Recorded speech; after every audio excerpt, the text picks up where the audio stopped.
I was in a car, and there was a little bit of an issue with the car.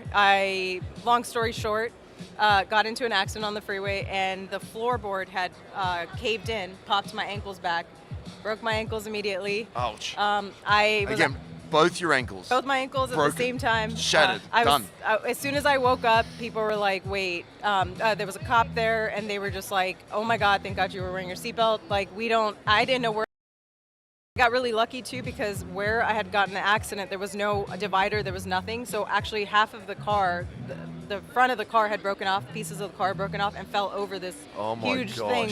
And they were just like, you're so lucky that you were able to stay on this side of the thing. So whatever, that was the It would have been Sonya Flies, not Sonya Slides. Sonya Flies, not Sonya Slides. Oh my gosh. So, okay, at this point right now, I'm sorry. No, that was good. Far out. That was good. But so, at this point, you got 2 shattered ankles. So 2 shattered ankles, was in a wheelchair, thinking my life is over. I spent my 18th birthday in a wheelchair. Oh my gosh. Yeah, spent my 18th birthday in a wheelchair because it happened a month before I turned 18. And I was like, I had never, so that was the first time I had ever really been to an ER.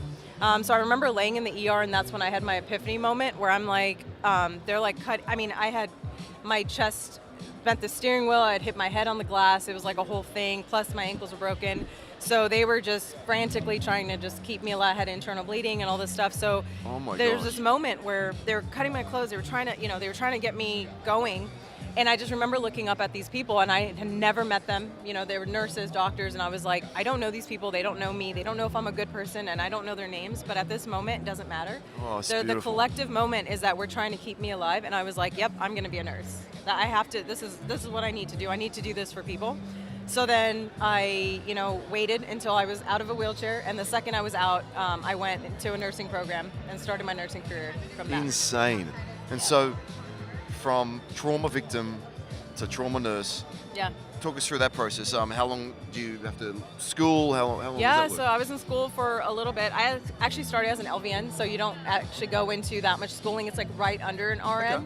So went to school, did that, and was working in the operating room and all sorts of things. Realized that I needed more education, went and got my RN, and then just went into trauma nursing. So I worked operating room, trauma, amongst a lot of other things. I've worked jails, I've worked with kids, I've worked with a lot hospice, so I've seen a lot of death, like thousands and thousands of people, but trauma or OR was my biggest thing. So I saw lots of accidents, lots of broken, smashed up bones, lots of things. The one thing I will tell you, don't ever put your foot up on the dash. For everybody watching and hearing this, please, this is my public service announcement. Don't ever put your foot up on the dash when people are driving. That was one of the worst accidents and things that I had seen in the operating room. It completely crushed your hips and everything. And so that's when I see that, I'm like, please don't do that.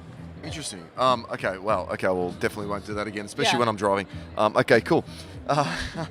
So from there, you've got, this is like, I know. we could just stay here all day. I'll just walk it through. Wow. So I'd always wanted, I don't know where my love for car came from. Like, honestly, no one in my family is a gearhead. Like, no, I'm surprised my family knew how to put fuel in their car, honestly. So I was a closet car lover in my family. It was never a big thing. So in high school, I was like, like trying to get into the LA scene, like the LA car crew, and stuff. And I went into LACR, which is a drag race, like drag racing world, really, really early on. Loved it. Everything was cool. And then got into nursing, was like, okay, when I make money, that's when I will do stuff. But just kept focusing on my career, was working sometimes over 24 hours, 48 hours, that's how nurses are. And then in 2017, I broke my back. I had an L4-5 collapse, and I was back in a wheelchair. Gosh. And was like, you know what am I doing? Life is too short. I've been working for what? I still haven't done car stuff. It's time. So I actually started building my 350Z that I had, and was like, okay, I'm gonna start I'm now or never. Yeah. And so while I was healing, because I had 3 back surgeries, I was putting a cage into the car. Ironically enough, had a cage put in my back, so it was like one of those, epiphany moments again, where I'm like, no, I need to do this. Segways, yeah. Went and started drifting, but then I did a couple of drift days and was like, a friend was like, why don't you try road course? And I was like, okay, road course is more on the F1 stuff, right? And so I was like, okay, let me go and do that. I did one track day and was like, how do I start competing? I need to start competing. Wow. I didn't realize I had that competitive. Wow, the fuel's in the blood. I had no idea. I Are never. you sure the transfusion with all the action, they didn't put some oil and... I think they did. Oil and I think they did. They did something because something I was like... C16 in the bloodline? Oh, dude, I was like started learning how to build my car. Had never turned a wrench in my entire life. Again, don't come from a family or anything. So YouTube Academy came to play here, and I turned Which is pretty cool, actually. I turned my first bolt. I learned how to work on my car very painstakingly, but competed the next year for the entire year. I was the first female to have finished that series. And I mean, I was one of the rookies. The boys were like, who the heck is this? And I didn't know. I'd never competed in anything in my life. When you don't compete in anything when you're younger, like you don't realize all those things, you know? So did all that and then started building my social media from there.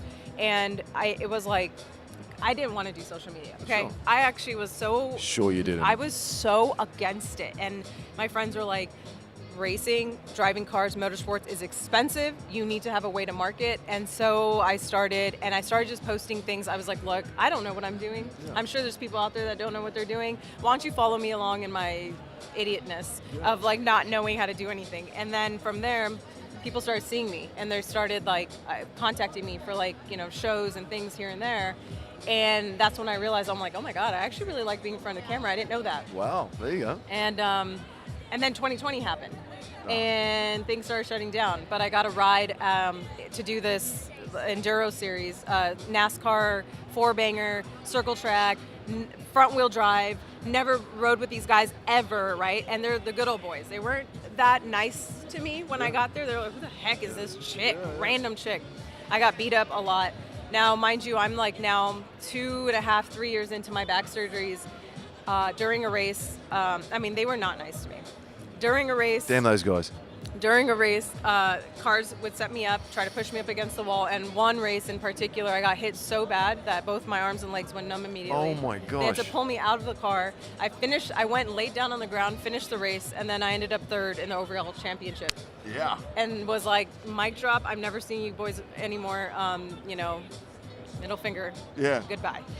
But after that, it just started, it was a catalyst to me doing more. Did the more TV shows and stuff, and then, I don't know, things led me to, you know, Falcon. Yes. And then Falcon, I started doing, we started doing Grid Life this year, started traveling with them, and that's when I started piecing things together. Okay, I can do media, I can drive, which is great, but, and that's when I met Justin and all that, and so that's the plan for next year. But it's just been really strange because, like, you know, I thought the trajectory of what I always wanted to do was just drive. And I thought the way that you do that is you go to a race program or you do this. But how do you do it when you're so late in the game? I'm not a spring chicken anymore. Like, no comment. And it's like, you know, I don't come from money. I don't come from that background. Like, how does a grassroots person that doesn't have endless amounts of money or support do what they want to do, which is drive, right? And so I was trying to do this, but it seems that my like career and things are starting to shift me in a different way. So I've started to kind of pull back on the nursing a little bit. I'm more of a consultant now, which is nice, and focus more on the media side and the driving side and all that. So that's what led me to here. So I'll take you back a minute. So 2017, you got your 350Z. Yeah. Right. Imagine. You know, there's another 21-year-old watching your podcast, watching here today, and realizing that, you know what, I don't think I've got it as tough as Sonya, so I'm going to give it a go. I'm going to stop what I'm doing and give it a go. Sounds like the advice is there is no there is no set pathway, right? Yep. It's I think the best thing that every mentor will tell you is just start, right? Get in, get going. And that was you with your 350. You purchased 350, you got it going. YouTube Academy. Tell me about that process. You know, you bought this car. Tell me about. I want to take you all the way back now and go.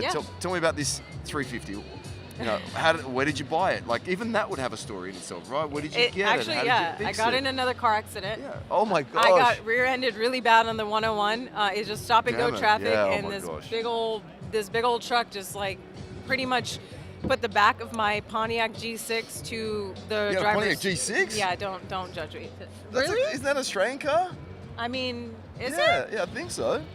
Sort of. Okay, That's probably the can you old one. fact check that, Marco? Thanks. Yeah, And go so, well, anyway, so somebody just slammed into me, and I was like, okay, now's my time. Let me go buy something, right? Yeah. Let me go buy something. At the time, I was working the OR, and I was commuting, and I'm like, okay, cool. Like, let's do something. What's a cool car? And at that time, I wanted to drift, so I was like, 350 is pretty versatile. I can do that.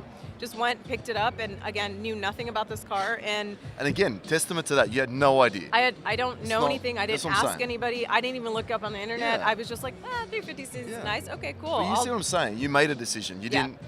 didn't. Some people will procrastinate. They'll do too much information. Gets too hard. Yeah. I mean, analysis paralysis, and next thing you know, they don't buy the car. You did. You bought it. Sorry. I bought it, and then went to my first drift, thing eventually, and literally still had everything inside the back of the car. Actually, my first drift clinic ever, I broke the drive shaft and had no idea. I was looking underneath it, and I was like, I don't. And the guys were like, ooh, that looks bad. I'm like, does it? I don't even know what I'm looking at. Thanks. So that's when I met some friends there, and people at the track, and they were like, hey, we'll tow you all the way back, because I was over 100 miles away from home. Wow. And so that's when I first started understanding the car community is a community. Yeah. And I was like, wow, these people don't even know me, but they see collectively they see that I'm struggling here, and that's kind of where my friendship started in the community. But anyways, and so I fixed the drive shaft, and it was one thing led to another, and I'm like, okay, starting to learn. And then I'm like, okay, how do I beef this thing up? How do I beef this thing up? And I mean, I crashed that Z too, learning. Yeah. It was not easy peasy. I am not. Driving didn't even come naturally to me. It was there's a lot of struggle there. Also, with some of the accidents and things that I've been through.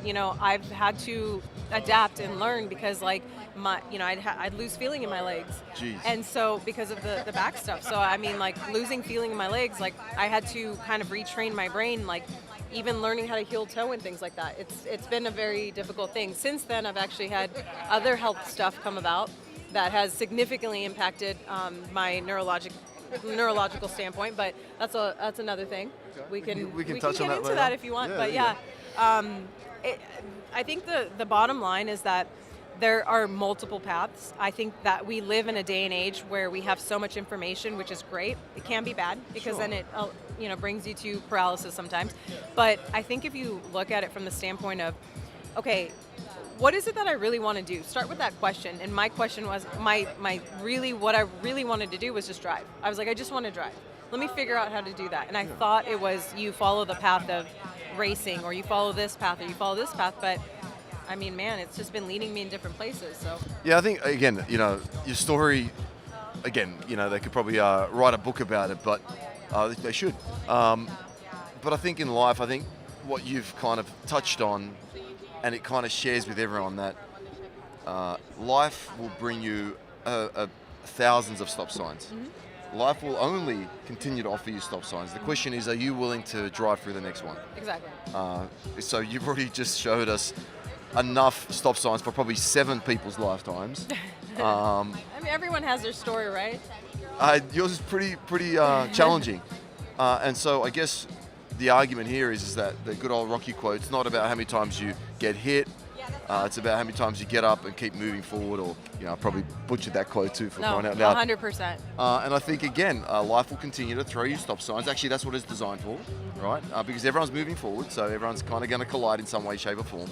So I guess the question is, are you going to, do you want to get to your destination, or are you going to stop at that stop sign and turn left or right? And clearly you've given us millions of examples of where a drive shaft could have just said, you know what? Just too much. Just too much, yeah. So this drive shaft thing, or, oh damn, I have to push this car home 100 miles. Oh, really? Too hard.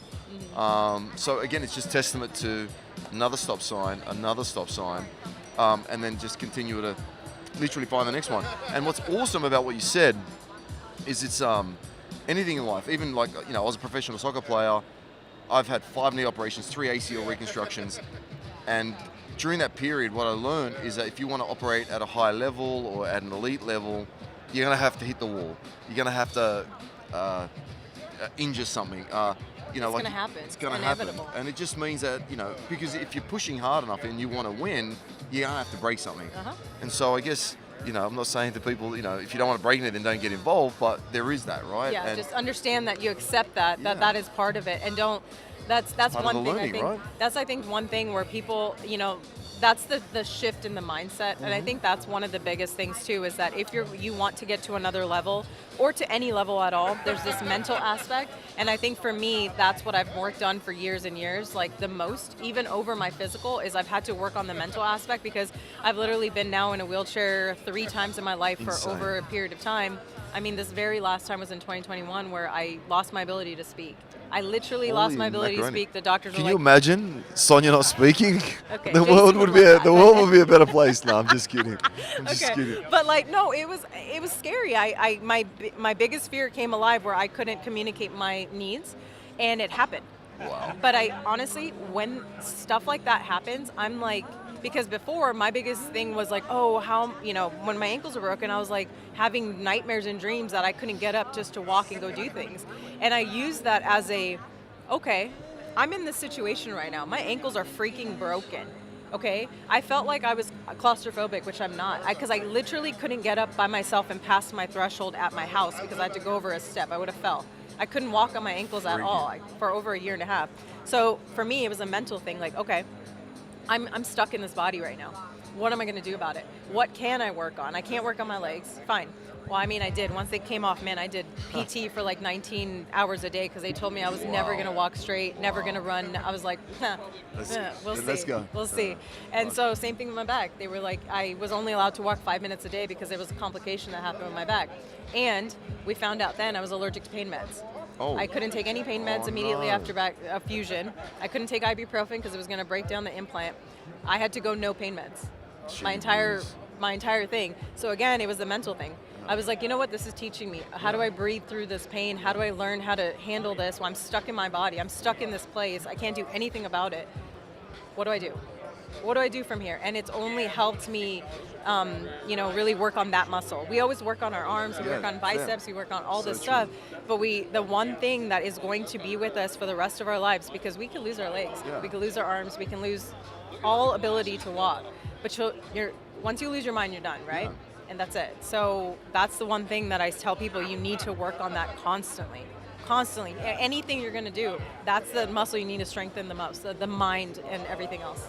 Do you have any advice for that? I mean, trying to work through pain meds trying to get through pain without meds. I mean, people now, it's nice. People have got like ice baths now, which kind of, to me, ice bath is more of a mental challenge than it is a physical one. Mm-hmm. You spoke about, I think you spoke about breathing. Lots. So yeah. I'm assuming, you do breath work. Uh-huh. Again, let's go on that tangent because I spent some time with Laird Hamilton. We did a lot of breath work. We did a lot of work underwater, and yeah, it's just epic. So I think it's kind of, I think it's, again, I know maybe I'm being ignorant, but it feels like breath work's becoming a thing now, which is great. No, yeah. And to everyone out there who's like, no, it's been around for a long time. I mean, it's been around for thousands of years, sure. but I think with the amount of information that we commercialized. have now, Yep. I think that these type of things that are starting to come back to surface and are being able to be placed in a wide sense across the country. Yep. And so I think that's what's happening because there's a lot of other things too. So in 2017, when that whole thing happened with my back and I couldn't do much, I had to go down that hole of, okay, breath work, mindfulness training, can I use ice, can I, what can I manipulate and do? And that's where I kind of turned into this little biohacker because I started using food, I started using all these things. I'm not saying food is going to be everything, but there's things that you can utilize to change your own ecosystem and your own chemistry, and people don't pay attention to that enough. If you go and put ethanol in your car as opposed to what it's used to, it's going to operate in a different fashion. So you go and you put something else in your system, it's going to change your ecosystem. So people, you have to really understand that, and you have to utilize that and use that to your advantage, every little thing. So, I mean, that's the biohacking stuff, the breathing, all that stuff. So, how often are you breathing now? You still do daily? I breathe often. Okay, cool. No, okay. Yeah, that's just... No, I, on a daily basis... All right, stop breathing for us then. On a daily basis, I do have an entire thing that I do, but it includes... How long is the entire thing? Okay, I will say that I have not been doing my entire thing as I've been wanting to, and that's another challenge in itself, but it's about two... I'll touch on that, though. I'll touch on that. So I think... people get too extreme, right? They do things like wholly for 12 months and then they have 1 week off and then they fall off. So I think there's nothing wrong with accepting this ebb and flow. Yeah, no, I agree so with you mentioned you may have had a bad week, but it's only a bad week if you don't start next week. Again, if you don't start, or you incorporate it. And that's the other thing. As your life is changing, say you're on a diet, say you're on eating a certain thing, and all of a sudden you fall off, that's what will happen. People are like, well, I had a bad meal, I'm just going to have a whole bad day. Correct. You don't have to. You can stop it at that. Yeah. Or you can be like, there's this time of the day, or during SEMA, I always have a hard time sticking to this. Maybe you can make some kind of adjustment and then just say, okay, this is the adjustments I'm going to make, and then when I'm back, I'm going to do this. Or you just change your lifestyle. So I've been traveling since April. It is now, I don't even know, November. What state are we in? Yeah, exactly. And that has now changed that part of my life. So as I was saying, I had this long process that doesn't now work when I'm on the road. So I just had to adjust that and say, okay, well, what are the non-negotiables that I should be doing or that I would like to do on a daily basis? And what's something that I don't necessarily need to do that's not bringing me as much value right now? Yeah. But, or instead of a 30 or an hour meditation, I do a 5-minute twice a day or something like that.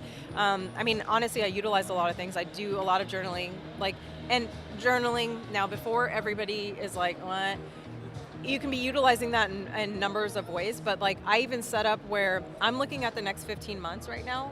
So I'm looking at the next year and everything. I break it down into quarters, and then I break those down into weeks, and then I break those down into daily actionable items. So I'm even I'm trying that for the first time to see how that works and if that's gonna help me stay on my path, because as you add more and more into your life, you have to learn how to manage that. What worked for you a year ago may not work for you today, and that might be a good thing. You might have been working towards building a car and driving it, and before you were just barely building it. Sure. Now you're building and driving. So how are you going to change in your life to maintain that? Well, like you said, you're on the road 6 or 7 months, and that's changed. So how can the same plan? It's not going to work. Not going to work. So talk me through maybe a simple for someone out there who. Yeah, we talk again. I've been on that journey as well. What would be your intro into something simple? Someone could take home today, 5 minutes worth of breathing, or Honestly, 5 minutes of meditation, or an ice bath. What would be your recommendation to start with? I think breath work is I know everybody's like breath work, blah, blah, blah. Sure. But if you think about it, the easiest thing is something that you can do anywhere without anything, any equipment, nothing. And even with meditation, if somebody's not used to doing a silent meditation, and you can't always do a silent meditation, right? I'm in the middle right now of Central Hall. Yeah. What can I do? And I think it's the breathing. So there's something called box breathing. Mm-hmm. There's Wim Hof, and there's all sorts of things. Wim Hof's a little bit more, I feel like, advanced for some people. Sure. But box breathing. Learn, if you don't know what box breathing, okay, so with box breathing, you hold, you take a certain amount of breaths, and everyone's different. So say you take 4, you can take breaths for the count of 4, you hold for a certain amount of time, and then you release for a little bit longer than you even held for, and everyone does it in a different way. The point of that is there's multiple different things. Some people don't realize you're holding your breath while you're talking, walking, or doing your things. So when you get back to a place of, doing this box breathing or whatever, you're actually putting focus into that and for that moment of time, and it allows your body to gain whatever you need, oxygen, release CO2, whatever. And then it also gives this moment for your brain. The nice thing is you can do box breathing here in the middle. You can go to the bathroom, you can stand there. No one even realizes you're doing it. Yeah. You don't have to close your eyes, you don't have to do any of that. And that's what I like the most, because there's times where I'm on a set and there's 20 or 30 people around, and I'm just standing there in front of a camera. I have 2 seconds, I can box breathe real quick. And then it brings me back to this place of, okay, cool. Or I'm in a car, I have a helmet, I'm about to go, I'm behind Justin Pollock, right? I'm about to beat him. Yeah. No, just and so what can I do, right? I have people here and cameras and all, I'm talking to somebody, and I get to do that. So, but yeah, if you don't know what that is, look it up. But it's essentially you're taking a couple of breaths, you're holding it, and then you're releasing for a little bit longer, and you can do that as many times as you want. Yeah, and I think, I think the term meditation is, I don't know, I find it like something that was kind of associated with hippies or monks sitting and in a whatnot, room, sitting like in a room closing. and, Yeah, it doesn't have to be that though. and so that's why I think I like the word breath work. I like the different terminologies because in the end, meditation is actually just a moment of silence, to silence your mind, to actually sit and enjoy and take in whatever is around you. So I don't think, like I said, I think the terminology meditation might freak people out when you say, I'm going to just go over there and meditate for a minute. It's like, it's not that. It's actually just almost living in the moment, stopping, settling, like you said, just doing a couple of deep breaths. And I guess the body's has a lot of CO2. So when we're doing this breath work, ironically, to your point, you'll take 2 breaths in and 1 long one out. You're actually filling the body. So the first time I did it, I didn't realize after 15 minutes, I went from holding my breath for 30 seconds to like 5 minutes. I was holding it in for 5 minutes, and I didn't even realize we're counting through it, because technically you're actually filling your whole body with oxygen. And so the body's, like you said, such a beautiful thing, and that's what deep divers do when they go down deep diving. Yes, they're very talented, and they can hold their breath a little bit longer than the most of us. But in actual fact, most humans can actually hold their breath for 2 or 3 minutes, standard, because of that ability to get rid of the CO2, enter fresh oxygen, and actually you've got fresh oxygen running through your bloodstream. So again, it's just simple stuff, and I'm glad we touched on the meditation portion, but I just want to make it quite clear to everyone out there, what we're talking about is not the terminology meditation. It's just simple breath work, mindfulness. Yeah, it doesn't even have to be in the spiritual sense. That's what I'm saying. And I think the other thing too, especially in a day and age, I just want to get rid of that stigma of meditating. No, exactly. And you're just gonna breathe. Honestly, like the whole meditation thing is really, you're just learning how to silence your mind, and when your mind starts to wander, you're just trying to learn how to bring your attention back. So all it is you're trying to get your attention. That's and especially in the day and age where we're naturally getting built in with ADHD pretty much, and we have like all these things going on around us, and we have social media, and we have all this. The thing to train is, how do you bring your attention back when you've lost it? That's the whole thing. And I think that with meditation, or however, you're just training. That's quiet the piece time. that you're training your brain on how to bring your attention back to whatever it is that you're trying to bring your attention to. And that is the key thing that I've been working on, is how do I bring my attention back when I need it the most? So one of the most awesome times is getting to a point where you're laying there and you can't even hear yourself breathing. You don't even realize air's going in and out. And you can actually hear your heart beating, you know what I mean? Like it's pretty epic. So again, definitely go out, try it. Start small, and like Sonya was saying, just try and put attention on, keeping your mind in your mind. You know what I mean? You'll hear a noise, you'll be like, "What's that noise?" Oh, there's this thing in America, squirrel. Is that a thing? Squirrel, or whatever it's like. Squirrel. Yeah, squirrel. So just those sorts of things, which is awesome, because I guess, like you said, to get to a stop sign and move to the next one, like we said, it requires these are the things, these are the little skills that you require, and probably, like you said, the ability to get through these, clearly with getting through your medical conditions and whatnot without pain meds has kind of springboarded you to become. That was kind of on the extreme. Not everyone has to do that, but it just accelerated that mindset for me, and having to do that. And everyone lives in their own thing. Yours might be that, like, other people might be that they're working in a job they really absolutely hate. How do you mindfully, and how do you get through that on the mental aspect without like burning yourself out, and then being able to still go back and do the things you love? Because like a lot of people are like, I'm exhausted after I work my job that I don't even care for.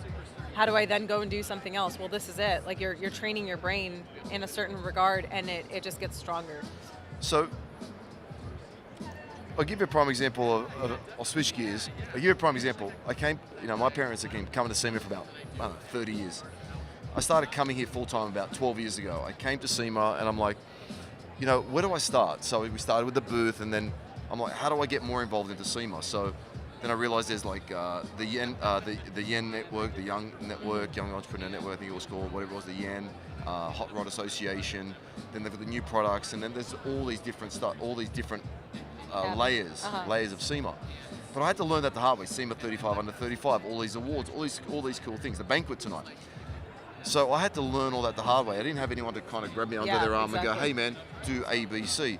And so I'm just using that as a random example. So what would you say I'm a 19 or 20-year-old girl watching this conversation. Or 35-year-old. Or 35, yeah, sorry. Or 45. No, just kidding. Or no, honestly, I mean, we're at a place where people, I think what's happening is people are kind of waking up from what's going on, and they're seeing these examples of other people, and they're like, oh my God, what have I done with my life? Like, I want to do that. I've always wanted to drive, but I'm too old, or I'm too young, whatever it might be. Yeah. So my question to you is this.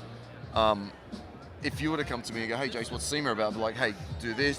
I'd kind of create somewhat of a pathway for you. And you'd be like, oh, that was cool. And then you'd find your own way. So my question to you is you've had to learn this all on your own. Yeah. And you've probably made some mistakes along the way, or I'm sure there's some shortcuts along the way. Could people reach out to you and go, hey, Sonya, I want to get into drifting like you did. Can you at least kind of steer me in the right direction to avoid some of the things that are unnecessary? You might be like, yeah, avoid those guys over here, or avoid that group. This is probably the easiest way forward. You know what I mean? Are you available for that? Is that how that works? Absolutely. Yeah. I'm honestly, like, that's one of the biggest things. There's this thing that's said in nursing, is that nurses eat their young. That means, like, any of the younger nurses that are coming in, sometimes the older generation, it doesn't necessarily even have to be older nurses. It's just that people that have been in the game for a while tend to not want to share because they weren't shown that. Yes. And so I learned, and that happened to me as a nurse. Oh, no. So I learned that very on, that I never want to be that person, what, nursing or in the automotive. I want to be that person where I share information. So when people come up to me, I'm very open. If people message me or anything like that, I'm very, very open. But I think there's a stigma sometimes that people separate themselves, or they think that they're separated because this person's doing this and they're like off limits. Absolutely not. Like, I am one of those people that I absolutely want to help every single person in any way I can. And if I can't provide like structural information of follow this, I will at least, like, I will be your cheerleader, and will always push people to go and start their passion in whatever. It could be competitive knitting. I don't even care. I will, like, give, my advice is that you start on a Friday, you start on the 30th, you start at 5 o'clock. It doesn't matter. You just start. But was that answering your question? 100%. It's exactly that. It's like, don't buy a 350Z. That car was terrible, but this car's a good starting point. So I would suggest this car, and just helping through those profiles. Because like I said to you, like, I might come to you and go, okay, I love what you're doing. I'm going to buy a 350Z, and let's talk me through it. You'd be like, don't go for that. Go for do a 180 Sylvia, or this or that. This is probably a better starting point. Try this association. This is how I found some fun success for ABC. So that was, I guess, my question to you, which you answered, which you are available. I do think that, like, there's a lot of we don't want to eat the young. No, we don't want to eat the young. I think, though, we're at a place where there is so much information out there, like YouTube, and there's other resources as well. And I think that it all comes down to, like, preference as well, because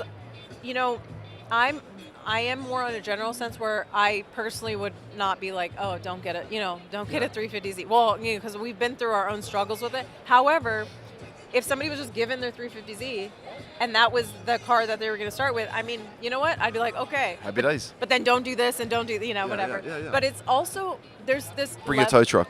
Sorry. Oh, yeah, pretty much. But there's also this level of, like, fun and learning in that. So I almost don't even want to tell people sometimes not to do something, because it's like, honestly, was that the catalyst for me learning more? Sure.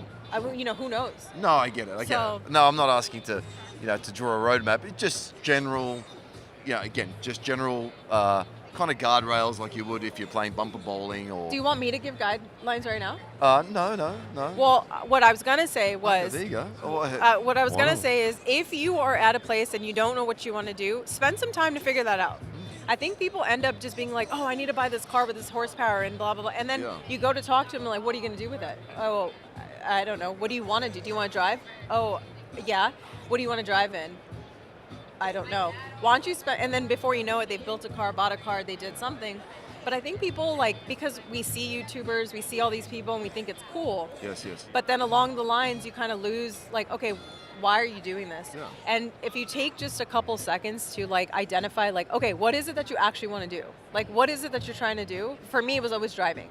I always want to drive. So I have my North Star, right? To be able to be like, okay, so then when decisions come my way. Just not on the 101. No, just not on the 101, please. Or the 118. Or the 5. Really anything in California. But it's one of those things where it's like, you know, like just take a second to reevaluate every so often so that you're not at this place where you're like, well, I don't know what I want to do. Or I have 5 cars that I'm building and I don't really know which is fine too. Just fine too. I'm not, you know, but. So what you say, what you're saying, like, you know. Identify what it is. Yeah, like, you know, Stephen Covey says, always start with the end in mind. Where do you want to be? Exactly. I want to be in this class, this makes sense. Sometimes people don't even know that though, because like, look at me. I thought I wanted to be like in AMSA, right? And it's like my trajectory, my path is going somewhere different, and I'm okay with that. And I'm like, okay, I just have to redirect. But the main thing was I just want to drive. Yes. So okay, and I'm not saying not to have goals or anything, but have that basic. The main thing is you wanted to drive, and so to your point, you bought a car, you went to a track, and you just went out there and you started breaking things. You know what I mean? And you're like, let's go, let's do it. So. Yeah, I respect that. What's next? Where to from here? I mean, you're like the face of SEMA. You're like, gosh. Okay. You're like, you know, you're like the face of SEMA, the rear of Justin's car. Yeah. You know what I mean? Like, you got the front and the back sorted. What's in the middle? 2025. I am doing Falcon stuff with Grid Life, so I'll be there doing that, doing chase car stuff, you know, booth car stuff, all that. Probably doing more work with SEMA Show. I've been working with SEMA Show directly, and so that's cool. I also have a travel series that I'm going to be doing. Probably some more acting. Talk me through this acting. What the hell is this acting business? So when I learned that I liked to be, you know, on camera, I was like, can I do like a TV show, like scripted stuff, right? Can I do any of that? Yeah. So I went to acting class because I was like, maybe I'm just really good at like doing this, you know, automotive stuff, right? Sure.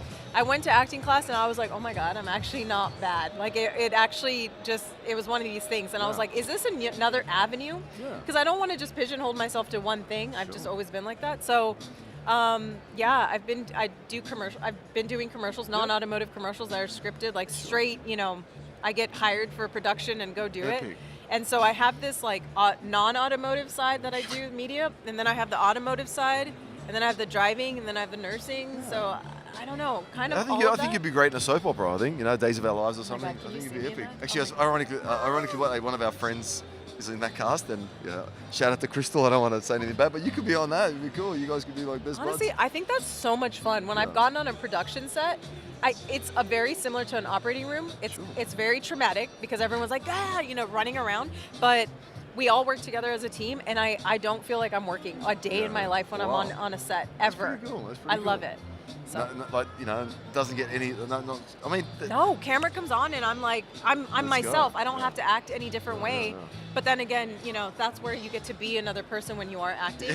And it's so much fun. You get to create this character and be whoever you want in that character. And there's some freedom to that. I don't know. I just find that. Well, you could be the next, you know, Wonder Woman or something, you know? I mean, I could. Yeah, like, you're like, let's go. You know or I mean? maybe in like, you know, Fast and Furious 27, I'll be Letty's like granddaughter. Yeah, actually that'll work.